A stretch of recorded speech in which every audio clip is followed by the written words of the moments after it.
लोग श्लोका देख रहे हैं। तो इसमें अनुवाद और तात्पर्य श्रील प्रभुपाद के द्वारा। तत्पश्चात अपने समस्त संगियों को छोड़कर राजा ने शिष्य रूप में श्रील वासुदेव के पुत्र श्रील सुखदेव गोस्वामी की शरण ग्रहण की, और इस प्रकार वे श्री भगवान की वास्तविक स्थिति को समझ सके। तात्पर्य, यहाँ पर अजीत शब्द महत्वपूर्ण है।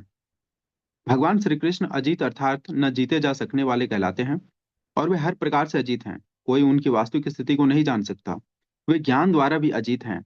हमने उनके धाम गोलोक वृंदावन के विषय में सुना है, लेकिन ऐसे अनेक पंडित हैं जो इस धाम की कई प्रकार से व्याख्या करते हैं, किंतु श्रील सुखदेव गोस्वामी जैसे गुरु की कृपा से उनकी शरण राजा ने अत्यंत विनीत शिष्य के रूप में ग्रहण की।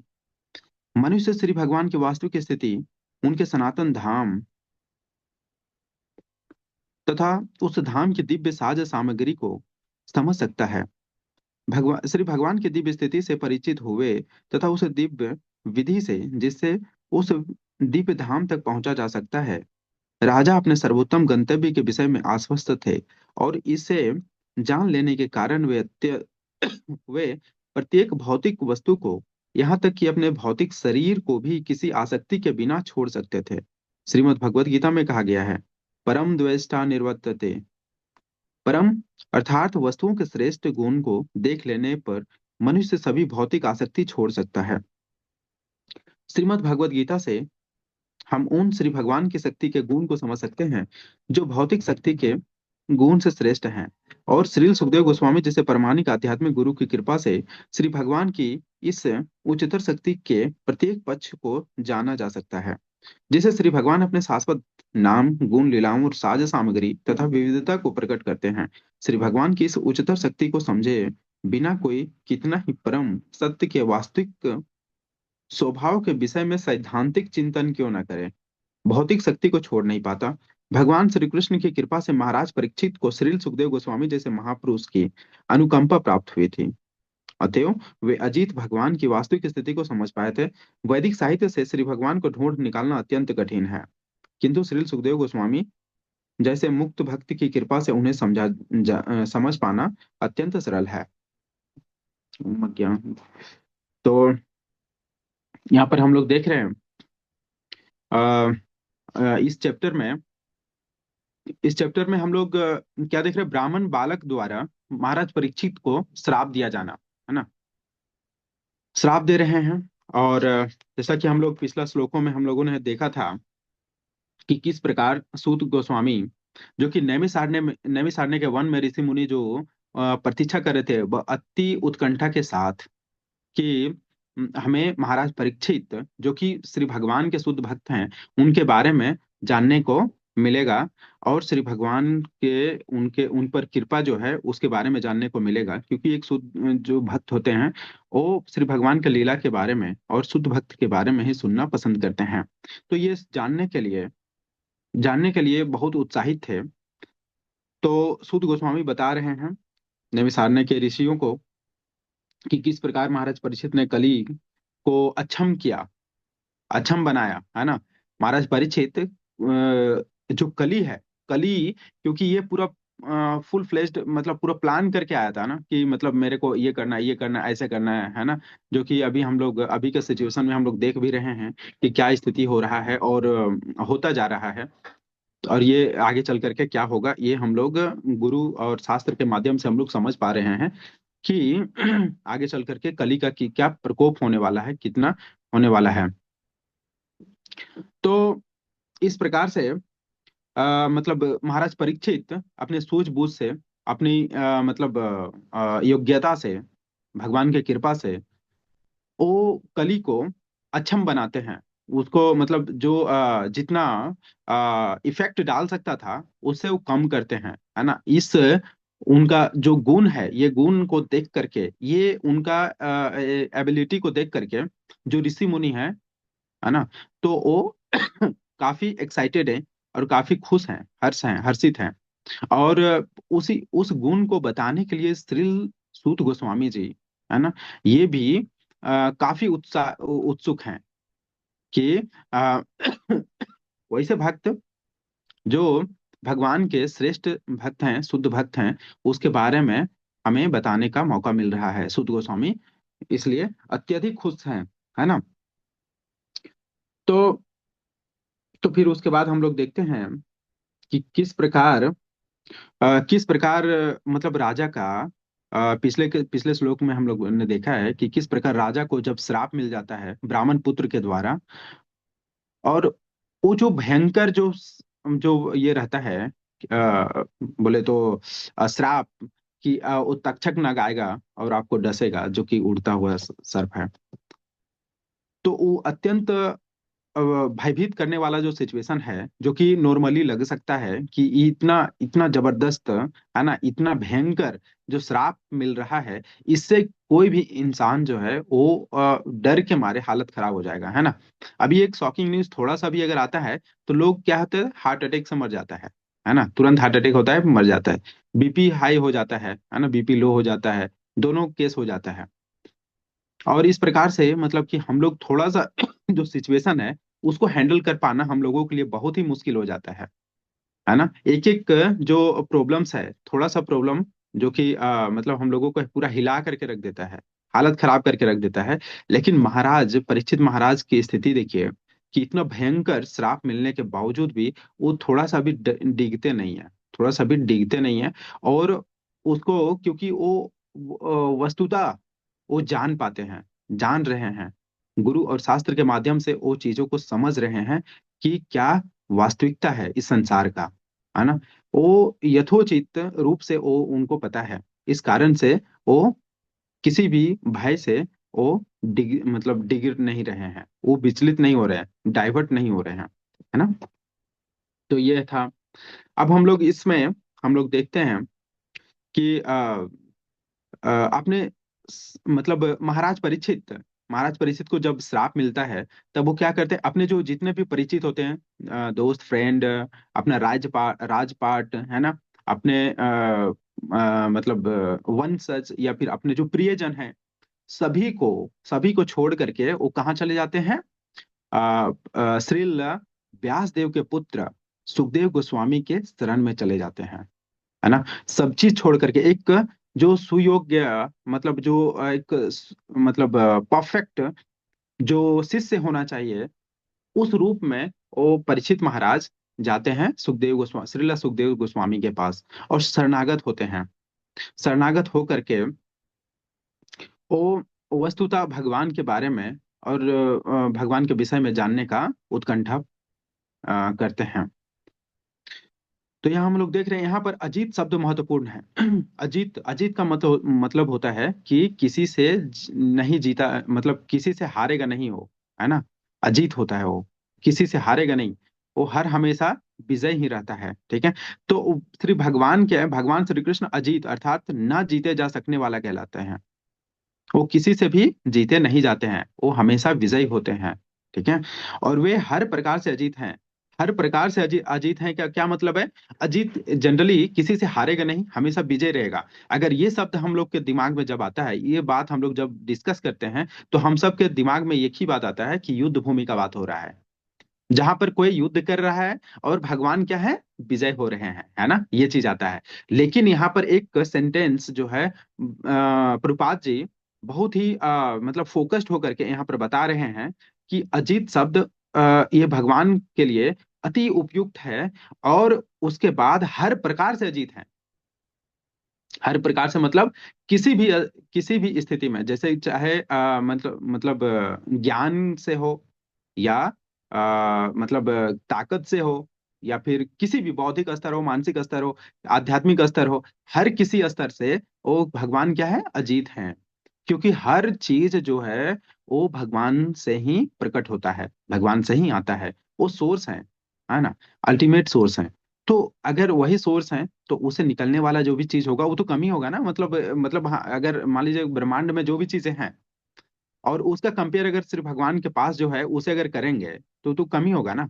क्यों कम होगा, क्योंकि वो सोर्स है, वहां पर भंडार है, और बाहर जो है वो एक क्वांटिटी में है, जो कि क्वांटिटी है, जो क्वांटिटी जितना भी है वो तो लिमिटेड है, ये लिमिटेड है, लेकिन भगवान के पास अनलिमिटेड है ना। इस प्रकार से भगवान हर प्रकार से अजीत होते हैं, कोई उनकी वास्तविक स्थिति को नहीं जान सकता।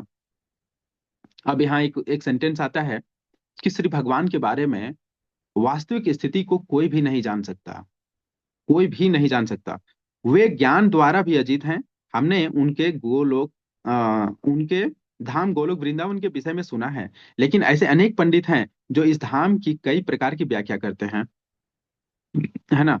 तो अगर हम यहाँ पर ये बात अगर आ रहा है कि भगवान की वास्तविक स्थिति के बारे में कोई नहीं जान सकता है, तो फिर भला हम लोग जो गोलोक वृंदावन के बारे में हम लोग जो सुने हैं, या जो हम लोग जानते हैं, जो हम लोग पढ़ते हैं, तो क्या वास्तविक स्थिति नहीं है? ये क्वेश्चन आ सकता है हमारे माइंड में। लेकिन इसके बारे में मतलब क्योंकि इसके बारे में क्या है, अलग अलग पंडित जो हैं, अलग अलग विद्वान जो हैं, वो डिफरेंट डिफरेंट तरीके से वो व्याख्या करते हैं, एक्सप्लेन करते हैं, बताते हैं। भगवान के गोलोक ऐसा है, भगवान के गोलोक धाम ऐसा है, इस प्रकार से होता है, इस प्रकार से होता है। मतलब होता सिमिलर है, बट थोड़ा बहुत डिफरेंस होता है। तो थोड़ा बहुत भी अगर डिफरेंस हो रहा है, तो इसका मतलब है कि रियलिटी जो है वो कुछ और ही है, ऐसा होगा। क्योंकि एक जैसा अगर डिफिनेशन अगर नहीं हो, डिफिनेशन का मतलब क्या होता है? डिफिनेशन का मतलब होता है कि यूनिवर्सल, हर किसी स्थिति परिस्थिति में हर किसी के लिए सेम होना चाहिए। लेकिन ऐसा नहीं हो करके अगर थोड़ा सा भी डिफरेंस हो रहा है, इसका मतलब है कि एग्जैक्ट चीज कुछ और है, वो चीज पता करना है। तो उसके लिए यहाँ पर बताया गया है कि भगवान की स्थिति के बारे में कोई भी नहीं जान सकता है। तो आगे इसका आंसर आता है, श्रील किंतु श्रील सुखदेव गोस्वामी जैसे गुरु की कृपा से, श्रील सुखदेव गोस्वामी जैसे शुद्ध जो गुरु हैं, है ना, शुद्धतम गुरु हैं, उनकी कृपा से, जिनकी शरण राजा ने अत्यंत विनीत शिष्य के रूप में ग्रहण की। और उसके बाद एक एक योग्य गुरु होना चाहिए सबसे पहला। और उसके पास जो शिष्य सीखने के लिए जा रहा है, उसको अत्यंत विनीत होना चाहिए, विनीत होना चाहिए, सरल होना चाहिए, स्वभाव से चित्त साफ होना चाहिए। अगर वो गुरु के पास जाता है, मनुष्य श्री भगवान की वास्तविक स्थिति, उनके सनातन धाम तथा उस धाम की दिव्य शास्त्र सामग्री को समझ सकता है। तब वैसी अवस्था में श्री भगवान की कृपा हमें प्राप्त होती है। पहला क्या हुआ? योग्य गुरु, जो कि हमें पहले पता होना चाहिए कि योग्य गुरु कौन है, पहला। और दूसरा, जब हम जा रहे हैं तो हमारी स्थिति कैसा होना चाहिए? पूर्ण शरणागत होना चाहिए। हमारा चित्त जो है ऑल क्लियर होना चाहिए, परफेक्ट होना चाहिए, शरणागत भाव होना चाहिए, विनीत भाव होना चाहिए, सरल होना चाहिए। ऐसा हो करके जब हम लोग जाते हैं, तब हमें श्री भगवान की विशेष कृपा मिलती है। और भगवान की कृपा मिलने के बाद हम लोगों को वो रियलिटी, वो वास्तविक मतलब जो चीज है, उसके बारे में हम लोगों को ज्ञान प्राप्त होता है। और कभी कभी क्या होता है कि अगर इसमें अगर एक भी चीज अगर इधर उधर हुआ, एक भी चीज अगर सही सेटअप अगर नहीं हुआ, तो चीजों को समझ पाना बहुत मुश्किल हो जाता है। कारण क्या है कि अगर मान लीजिए कि योग्य गुरु हैं भी, और शिष्य अगर परफेक्ट बन करके नहीं गया, जिस तरह से होना चाहिए, विनीत होना चाहिए, सरल होना चाहिए, चित्त क्लियर होना चाहिए, अगर ऐसी अवस्था में अगर नहीं जाता है, तब क्या होगा?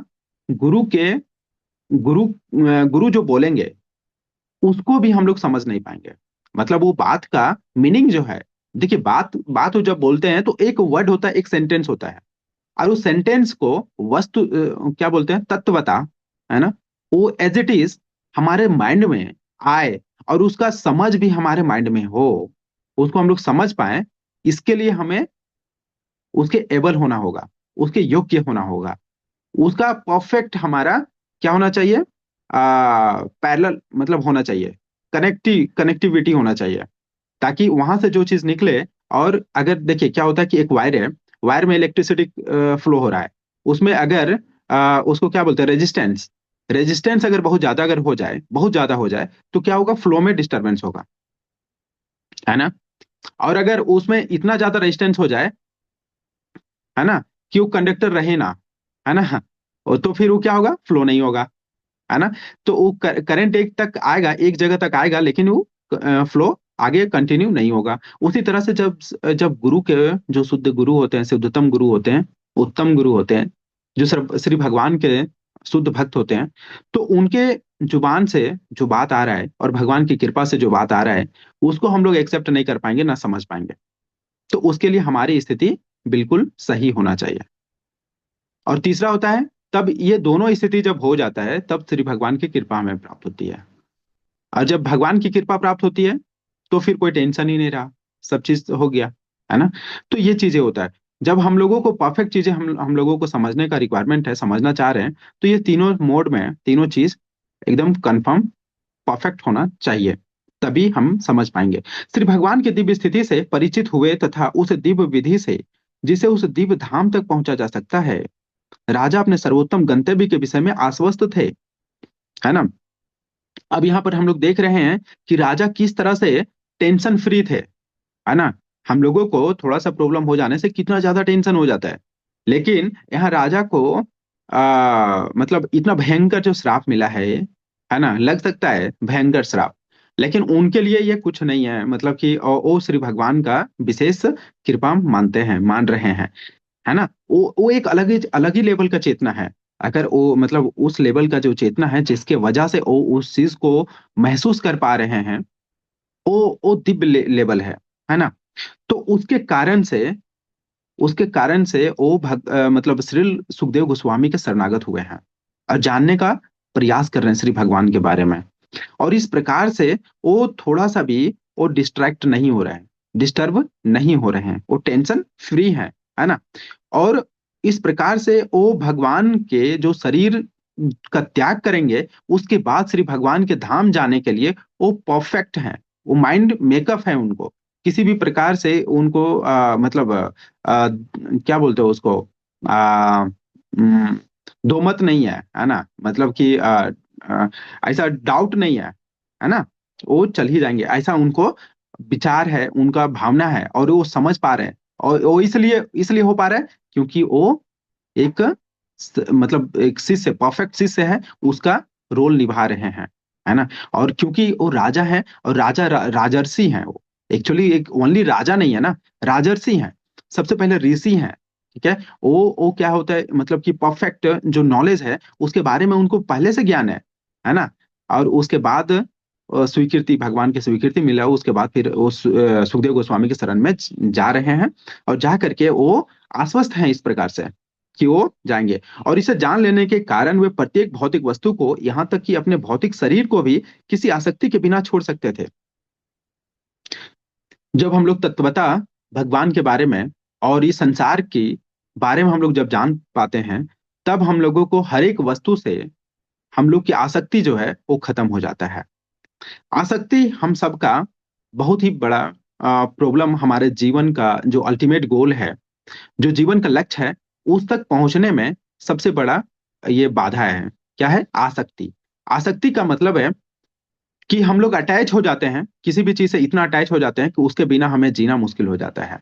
जैसे क्या होता है, फॉर एग्जाम्पल, अगर कोई लड़का है ना, अच्छा ठीक है, ऐसे हम लोग समझते हैं कि अगर मान लीजिए सपोज कोई रॉकेट है, उसको लॉन्च होना है, उसको लॉन्च होना है, वो तैयार हो गया, लॉन्च पैड पे तैयार है। अब उसको क्या किए कि उसको मतलब उसको बांध दिए, उसका लॉन्च पैड है उससे बांध दिए। अब इतना टाइट बांध दिए हैं, है ना, कि उड़ ना सके, है ना। अब क्या होगा कि उसको, जब उस पर हम लोग उसको फायर करेंगे, उसको लॉन्च करेंगे, अब लॉन्च कर दिए और उस बंधा भी हुआ है, क्या होगा? क्या होगा? क्रैश हो जाएगा, होगा कि नहीं होगा? होगा ना। पहुंच पाएगा अल्टीमेट गोल तक? पहुंच पाएगा? वो टारगेट तक पहुंच पाएगा? नहीं पहुंच पाएगा। वो क्रैश हो जाएगा, वहीं लॉन्च पैड में ही क्रैश हो जाएगा, या फिर थोड़ा ऊपर जाकर के क्रैश हो जाएगा। क्योंकि वो जो मतलब उसका जो आसक्त, मतलब उसका जो बंधा हुआ है, अगर वो मतलब तोड़ भी लिया तो वहां तक नहीं पहुंच पाएगा, क्योंकि उसका स्पीड स्लो हो जाएगा, है ना। तो उसी तरह से हम सब का जो अटैचमेंट है, आसक्ति जो है, जिसके कारण हम लोग डिफरेंट डिफरेंट वे में, डिफरेंट डिफरेंट टाइप से हम लोग आसक्त हैं, है ना। अपने घर परिवार वालों से आसक्त हैं, अपने इस संसार में भौतिक जो चीज है उससे आसक्त हैं, हमारा जो इंद्रिय तृप्ति है उससे आ सकते हैं, है ना। डिफरेंट डिफरेंट चीजों से हम लोग न जाने कितने सारे चीजों से दे आप कैलकुलेट करेंगे, आप अगर हम सब अगर उसको अगर देखेंगे डेली वाइज हम लोग का एक्टिविटी, और उससे जो हमारा अटैचमेंट है उसको अगर हम लोग देखेंगे, तब हम लोगों को समझ में आएगा कि कितनी कितनी सारी चीज है जिससे हम लोग बंधे हुए हैं। और हर एक बंधन जो है वो हमारा क्या है, डिस्टर्बिंग पॉइंट है, डिस्टर्बिंग चीज है।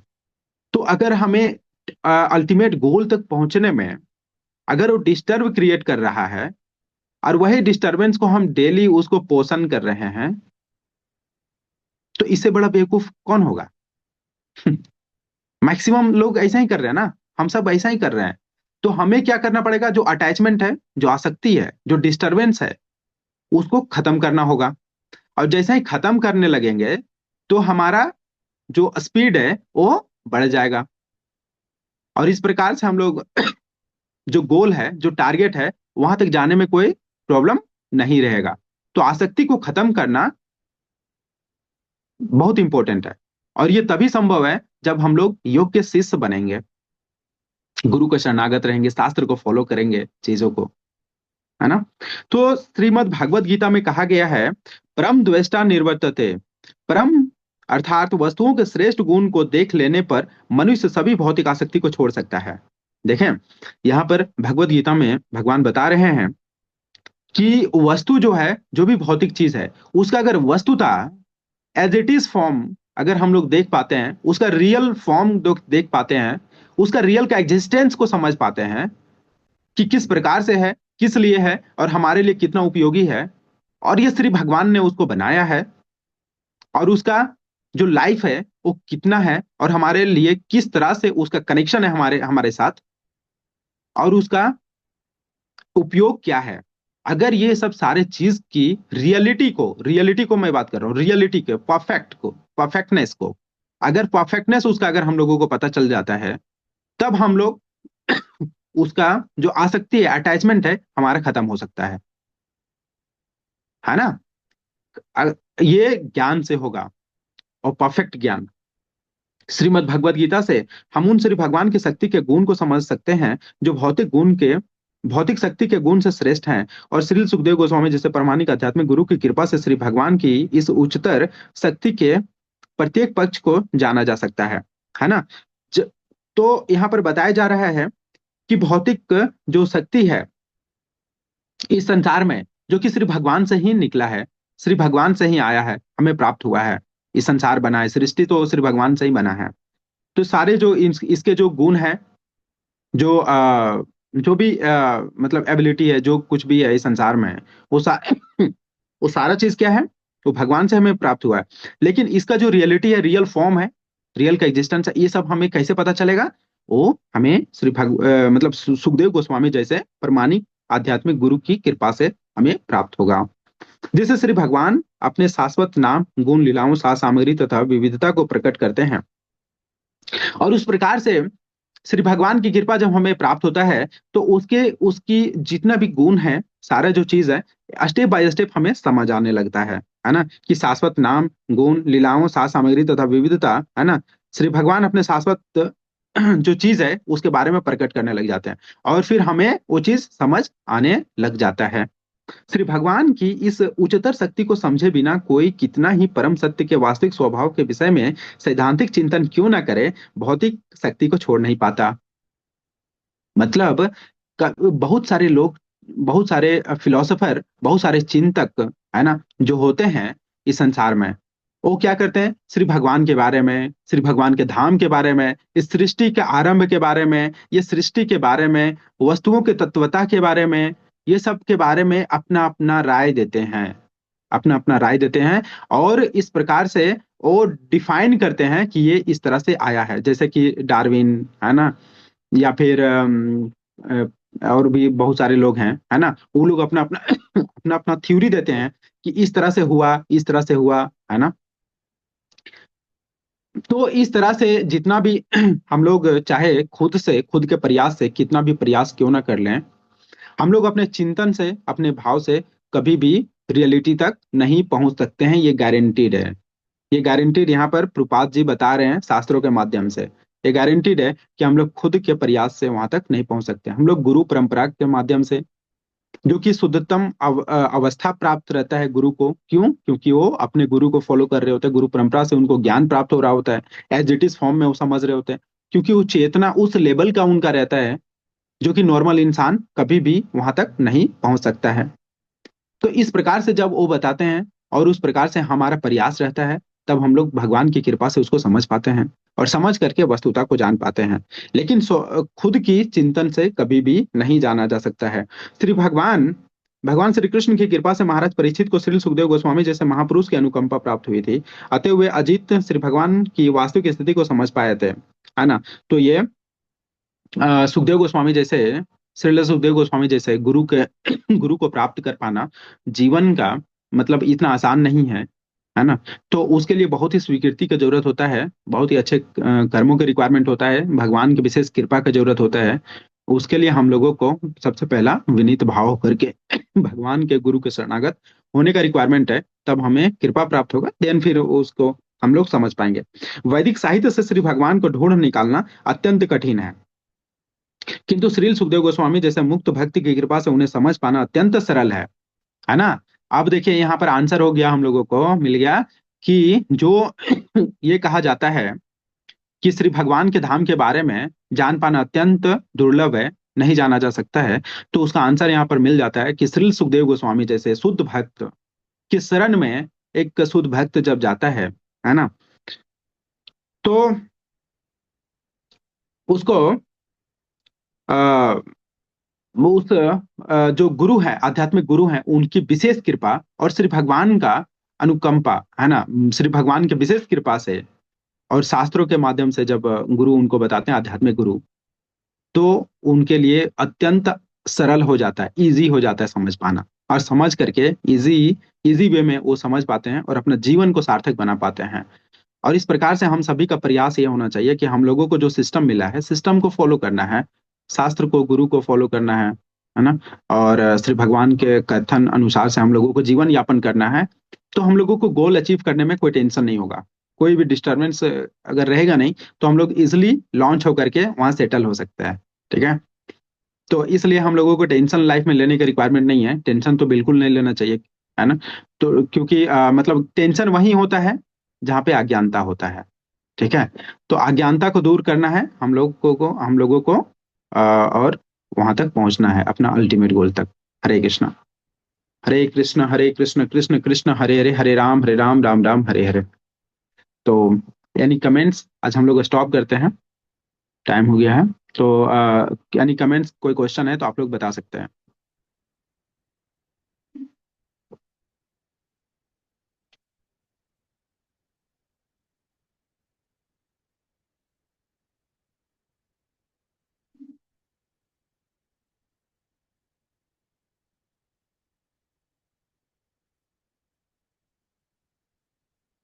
हरे कृष्ण प्रभु जी। प्रभु जी, मेरा सवाल है, जैसे आपने बोला था कि ये योग शिष्य को योग गुरु प्राप्त, मतलब योग, मेरा सवाल ये है कि योग शिष्य का क्या क्वालिटीज होना चाहिए, एक योग शिष्य में। और दूसरा है कि अगर हमें डिस्टरबेंस का पता नहीं चल रहा है तो डिस्टरबेंस कैसे फाइंड आउट करें कि मेरे लाइफ में क्या डिस्टरबेंस है, किसके कारण हम आगे नहीं बढ़ पा रहे हैं। हम्म। तो पहला पहला यह है प्रोजेक्ट की योग्यता, मतलब कि हम योग्य शिष्य कैसे हो, या फिर हम मतलब कितना योग्य हैं, इसका पता करना हो। तो सबसे पहला यहाँ पर यह है प्रोजेक्ट कि हम लोग जब यहाँ पर आध्यात्मिक गुरु के पास जाने का बात कर रहे हैं, आध्यात्मिक गुरु के पास हम लोगों को जाकर के यहाँ पर जिस प्रकार से महाराज परीक्षित पूरा विनीत भाव से शरणागत होते हैं, सबसे पहले शरणागति का भाव होना चाहिए हम सबके माइंड में, है ना। कभी कभी क्या होता है कि हम लोग जाते हैं गुरु के पास और उसके पास मतलब कि डिबेट के मूड में, है ना, कि ऐसा ऐसा हो, ऐसा मतलब होता है। ठीक है। और आपने जो बताया ये ऐसे इस तरह से बताया है, और शास्त्र में इस तरह से लिखा है, लेकिन मेरे को लगता है कि ऐसा होना चाहिए, है ना। मेरे को लगता है ऐसा होना चाहिए। ठीक है। तो ऐसा क्यों नहीं है। ठीक है। तो ये मूड में जाने से मतलब हम लोग अपना जो है ना अंडरस्टैंडिंग, जो मतलब जो एनर्जी आने वाला है, जो अंडरस्टैंडिंग हमारा पावर जो है, और जो बात वहां से आएगा और उसको सेटअप यहाँ पर माइंड में हो सके, उसके बीच में हम लोग बैरियर लगा देते हैं, है ना। वो बैरियर लगा देते हैं, और बैरियर लगाने के बाद क्या होता है कि उधर से आया और टकरा के वापस चला गया, है ना, वो सेटल नहीं हो पाएगा। तो बैरियर नहीं लगाना है, सबसे पहला शरणागति का भाव होना चाहिए, एक्सेप्टेंस का भाव होना चाहिए, है ना, कि जो हमें बताया जा रहा है, कि इसीलिए तो सबसे पहला ये बताया जा रहा है ना यहाँ पर ये भी क्वेश्चन आ सकता है कि हम कैसे मतलब सीधा सीधा एक्सेप्ट कैसे करें। ठीक है, अगर सामने वाला बता रहा है तो सीधा सीधा एक्सेप्ट कैसे करें। सीधा सीधा एक्सेप्ट करने का बात यहाँ पर नहीं हो रहा है। यहाँ पर बात ये हो रहा है कि सबसे पहले आपको योग्य गुरु को ढूंढना है। योग्य गुरु के पास जाकर के, ऐसा नहीं कि जाकर के हम लोग ठेला में किसी से पूछने लगे कि भाई मतलब ये भगवत गीता के में ऐसा ऐसा बोला गया है, उसमें तुम्हारा क्या राय है ना। तो वो भी कथा ऐसा करेगा ना कि दिन भर कथा चल जाएगा। समझ गया ना, उसके पास कहानी का स्टोरी का कमी नहीं होता है। किसी गुमटी में जाकर के डिस्कस करिए ना, वो पूरा डिस्कस कर देगा, दिन भर डिस्कस करेगा। और वो ऐसा ऐसा बखान करेगा कि वो तो कितना बड़ा कथावाचक है। ठीक है, ऐसा होता है। लेकिन वो क्या है कि उसका मिक्सअप रहता है, इधर उधर का नॉलेज, बहुत सारा चीज वो एक साथ मतलब आपको अनलोड कर देगा आप में। तो सबसे पहले क्या करना होगा, योग्य गुरु। योग्य गुरु जब मिल जाते हैं तो हमारे शरणागत का भाव होना चाहिए। और शरणागत के भाव होता है, उसके बाद जा करके जब आप वहां पर बैठते हैं, है ना, गुरु के पास गुरु के चरणों में जाकर के बैठते हैं, तब फिर वो जब बताते हैं तो आप उस चीज को एज इट इज फॉर्म में समझ पाते हैं और उसको अपने जीवन में उतार पाएंगे। एक एग्जाम्पल मैं बताता हूँ इसमें। एक बार क्या हुआ था कि हम लोग टेम्पल में एक भक्त आया जो आईआईटी चेन्नई से था, आईआईटी मद्रास से बीटेक कंप्लीट हुआ था।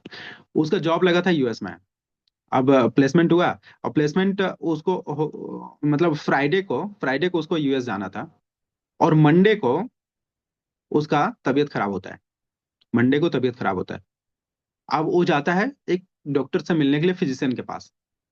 उसको बोलता है कि तुम्हारा मतलब तुम जाकर के नेफ्रोलॉजिस्ट से जाकर के मिलो, है ना, डॉक्टर नेफ्रोलॉजिस्ट से जाकर के मिलो। अब उसके पास जाता है तो डॉक्टर नेफ्रोलॉजिस्ट जो है वो बोलता है कि तुम्हारा 85% किडनी डैमेज हो गया है। समझे, 85% किडनी डैमेज हो गया है। उसके उसके फादर और मदर दोनों डॉक्टर हैं रांची में, लड़का का। ये सुन करके उन लोगों को विश्वास नहीं होता, ऐसा कैसे हो गया। अब वो लड़का आता है रांची, है ना, उसका देखिए पूरा जो सपना है ना वो चूर हो गया। बात समझ रहे हैं ना, यूएस में जाकर के ये करना था वो करना था, मेरे लाइफ में ये करना था वो करना था, है ना, सारा एग्जॉस्ट हो गया। अब रांची आते हैं। अब रांची आने के बाद उसके फादर जब लेकर के इस्कॉन आते हैं, तो जब डिस्कस होता है ना, जब डिस्कस होता है, जब हम मतलब मेरे से मिलते हैं यहाँ पे। अब उसके बाद जब बात होने लग जाता है, जब वो बताते हैं कि मतलब ऐसा ऐसा था, वो लड़का पूरा मतलब ऐसा था, ऐसा बोल रहा था कि मैंने इस लाइफ में कुछ भी नहीं किया है, कोई गलत काम नहीं किया, ना सिगरेट पिया है, ना दारू पिया है ना, ना लड़कियों का संग किया। फिर मेरे साथ ऐसा क्यों हुआ, है ना, पूरा पूरा जोश में था। तो फिर प्रू जी भी मतलब बैठाएं। उसके बाद हम लोग जब एक लेवल पे समझा रहे थे ना, नहीं समझ रहा था। ठीक है, फिर उसके बाद प्रू जी थोड़ा सा हाई डोज में समझाए। ठीक है, जब उसको बोले तुमको क्या लगता है कि तुम अभी अभी 25-26 साल जो हुआ है, क्या उसी में तुम गलती नहीं किया है तो उसी का रिजल्ट तुम्हारे पास है क्या। अरे तुम्हारा कितने डिफरेंट मतलब कितना जन्म हो चुका है, उसमें तुम जो किया है उसका तो कौन भोग देगा तुम्हारा, है ना। तो इस प्रकार से जब डिस्कस हुआ तो फिर और अभी अभी क्या करना चाहिए। ठीक है, तो क्या है यहाँ पर ये कहने का ये मतलब है कि हम लोगों को अगर एक्सेप्टेंस मोड में अगर नहीं जाते हैं तो वो रियलिटी को हम लोग नहीं समझ पाएंगे। ये पहला गुण है। और और दूसरा है कि जब गुरु बता दिए, जब रास्ता बता रहे हैं, तो उसको हम लोगों को जीवन में उतारना है, उसको एज इट इज फॉलो करना है। देन फिर हम लोग गोल को अचीव कर पाएंगे, पहला। और दूसरा क्या क्वेश्चन था प्रोजी।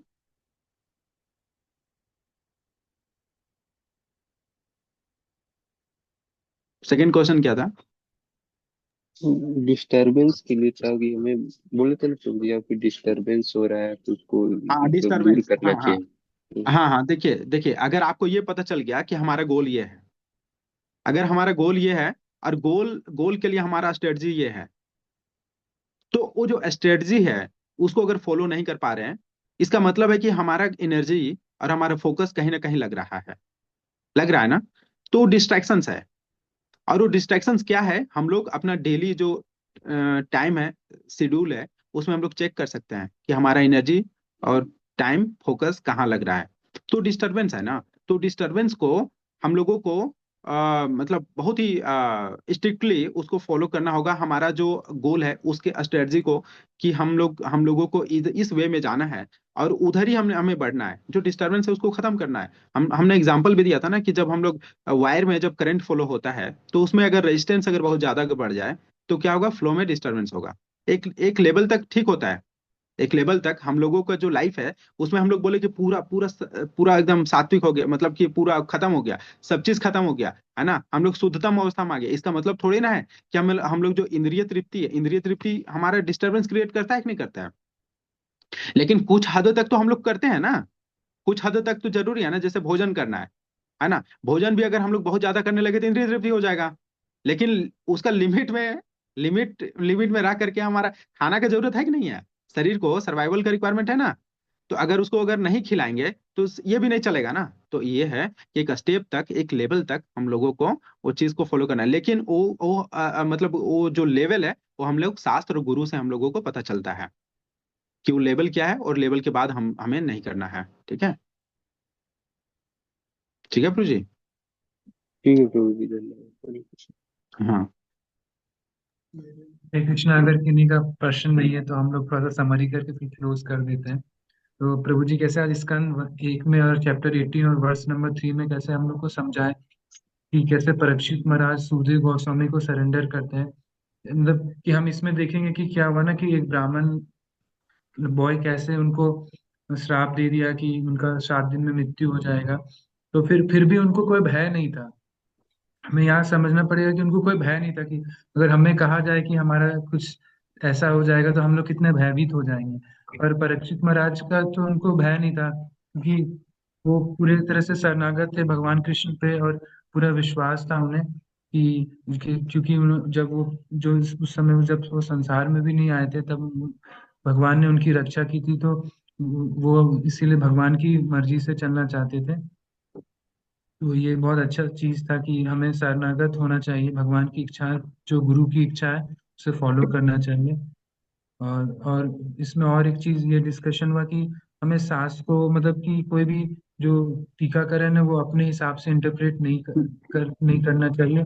जो जो बोनाफाइड या जो गुरु ये किए हैं उसे अच्छे से पढ़ना चाहिए। जो Bhagavad Gita as it is है उसको हमें अपने लाइफ में एज इट इज अप्लाई करना चाहिए।